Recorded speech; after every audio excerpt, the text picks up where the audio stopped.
My name is Nancy Swanson. I'm a licensed marriage and family therapist. Here at CAST, I work with an amazing group of people. And what I do is I run the family program here. I'm the Director of Family Services. I love working with families and helping them be a part of this amazing journey of recovery.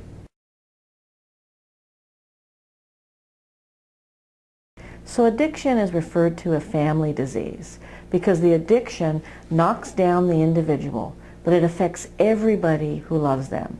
It affects your parents. It affects your significant other. It affects your children.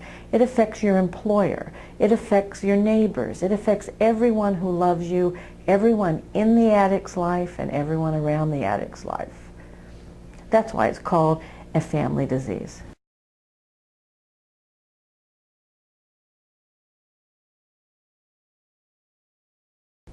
Well, the reason it's important for the entire family to get help is usually these addictions run in a family, okay? And it's important that everybody gets some type of help because no one can go through recovery alone. Everybody needs help. So the whole family needs to be engaged in treatment. Everybody needs to change the way they interact with one another and they relate to each other.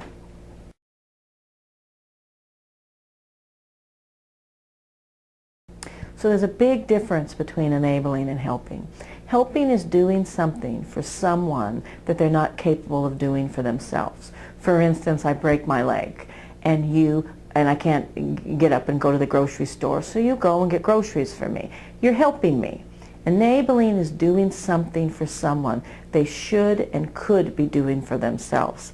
An example is I work, I have a paycheck, I spend my entire paycheck on buying drugs, and then I ask you to give me money to pay my rent. If you pay my rent, you're enabling me. Enabling anything that supports the idea that the addiction is not the problem is enabling. Anything that delays the natural consequences of our addiction is enabling.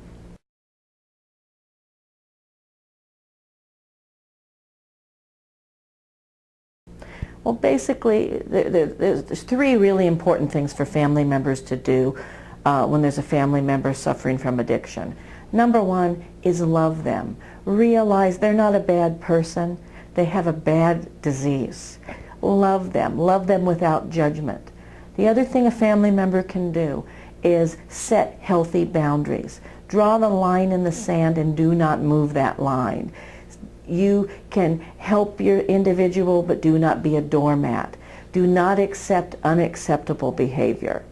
You can set boundaries. And the third thing that a family member can do is learn to detach with love. Detachment doesn't mean I don't care about you anymore. Doesn't mean I'm abandoning you. It means I'm going to remove myself from the drama of addiction.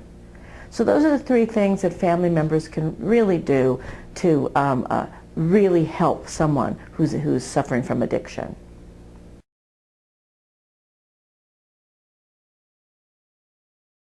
And if your child enters treatment, what you should do is get fully engaged in treatment. Don't infringe upon their privacy. Wait until the professionals call you and ask you to become involved. Send cards and letters to your loved ones. They love getting that when you're in treatment. And just be supportive of the entire process.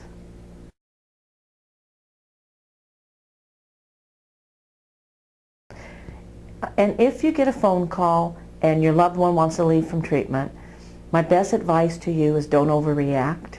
Ask them to speak with their counselor there. Make sure you contact with the counselor, make contact with them, talk with them, and let them know. It's very, very normal for people to want to leave treatment, particularly in the beginning of treatment. You're going to get many a hysterical phone call. They're going to tell you that they hate the place, they don't belong there, they've learned everything that they know now. Just don't overreact to that. Take it calm and talk with their counselor.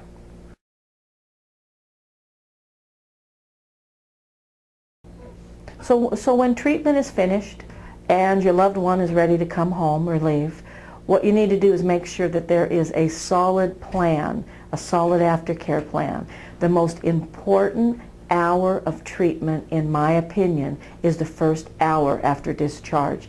Is there a solid aftercare plan that includes outpatient treatment, working with a sponsor, a commitment to go to 12-step meetings? Is there a therapist involved? Does the individual, have they made a commitment to continue their medication? That's very, very important with those people who have a co-occurring disorder. It has to be a solid plan. I suggest that there's appointments made and that that person knows that that day that they're leaving, the location of the meeting they're going to that night, the next appointment they have with their therapist, that there be a very, very clear and solid plan. Otherwise, treatment, in my opinion, is worthless.